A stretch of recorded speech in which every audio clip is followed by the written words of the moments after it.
Hi friends, welcome back to my channel Karavali diaries. ಇವತ್ತು ಒಂದು ಹೆಲ್ದಿಯಾಗಿರುವಂತಹ ರಾಗಿ ದೋಸೆ ಮಾಡೋಣ. ಇದು ಆರೋಗ್ಯಕ್ಕೆ ತುಂಬ ಒಳ್ಳೆಯದು, ದೇಹಕ್ಕೆ ತಂಪು ಕೂಡ. ಇದಕ್ಕೆ ಏನೇನು ಬೇಕಂತ ನೋಡ್ಕೊಳ್ಳಿ. ಫಸ್ಟು 1 ಕಪ್ ರಾಗಿ ಬೇಕು. ಸೊ 1 ಕಪ್ ರಾಗಿ ಹಾಕ್ಕೊಳ್ಳಿ. ಕಲ್ಲೆಲ್ಲ ಇದ್ದರೆ ಚೆನ್ನಾಗಿ ಕ್ಲೀನ್ ಮಾಡಿಕೊಂಡು ಇಟ್ಕೊಳ್ಳಿ. ಇದಕ್ಕೆ ಅರ್ಧ ಕಪ್ಪು ಉದ್ದಿನ ಬೇಳೆ ಹಾಕ್ಕೊಳ್ತಾ ಇದ್ದೀನಿ. ಇದು ಉದ್ದಿನ ಕಾಳು ಇದು. ಆಮೇಲೆ 1 ಸ್ಪೂನ್ ಮೆಂತ್ಯ ಹಾಕ್ಕೊಳ್ತಾ ಇದ್ದೀನಿ. ಈ ಮೂರನ್ನು ಹಾಕಿ ಇದನ್ನು ನೀಟಾಗಿ 2-3 ಸಲ ನೀರಲ್ಲಿ ವಾಶ್ ಮಾಡಿಟ್ಕೊಳ್ಬೇಕು.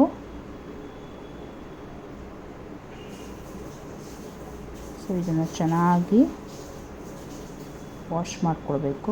ವಾಶ್ ಆದಮೇಲೆ ಇದಕ್ಕೆ ನೀರು ಹಾಕಿ ಇದನ್ನು ಒಂದು 6-7 ಗಂಟೆ ನೆನೆಸ್ಬಿಟ್ಟು ಇದನ್ನು ರುಬ್ಬಿಟ್ಕೊಳ್ಳಿ. ರಾತ್ರಿ ರುಬ್ಬಿಟ್ಕೊಳ್ಳಿ. ಬೆಳಿಗ್ಗೆ ಇದು ಈ ಥರ ಆಗಿರುತ್ತೆ. ಇದಕ್ಕೆ ಉಪ್ಪು ಹಾಕಿಟ್ಕೊಳ್ಳಿ. ರುಚಿಗೆ ತಕ್ಕಷ್ಟು ಉಪ್ಪು ಹಾಕ್ಕೊಳ್ಳಿ.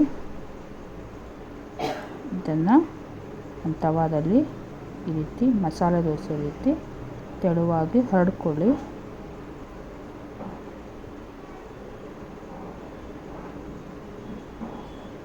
ಇದು ತುಂಬ ಕ್ರಿಸ್ಪಿಯಾಗತ್ತೆ ದೋಸೆ,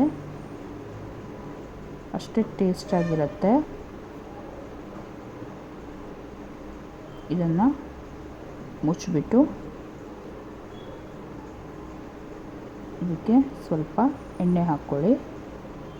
ನೀವು ಬೇಕಿದ್ದರೆ ಬೆಣ್ಣೆ ಕೂಡ ಯೂಸ್ ಮಾಡ್ಕೋಬೋದು, ಇಲ್ಲದೇ ಇದ್ದರೆ ತುಪ್ಪ ಕೂಡ ಹಾಕ್ಕೋಬೋದು. ನಾನಿಲ್ಲಿ ಎಣ್ಣೆ ಹಾಕ್ಕೊಂಡಿದ್ದೀನಿ.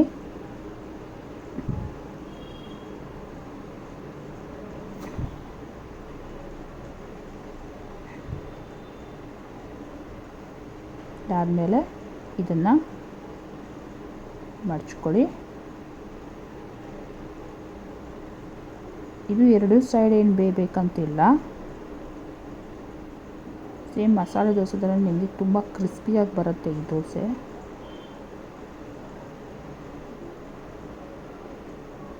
ನೆಕ್ಸ್ಟ್ ಸರ್ವ್ ಮಾಡಿ.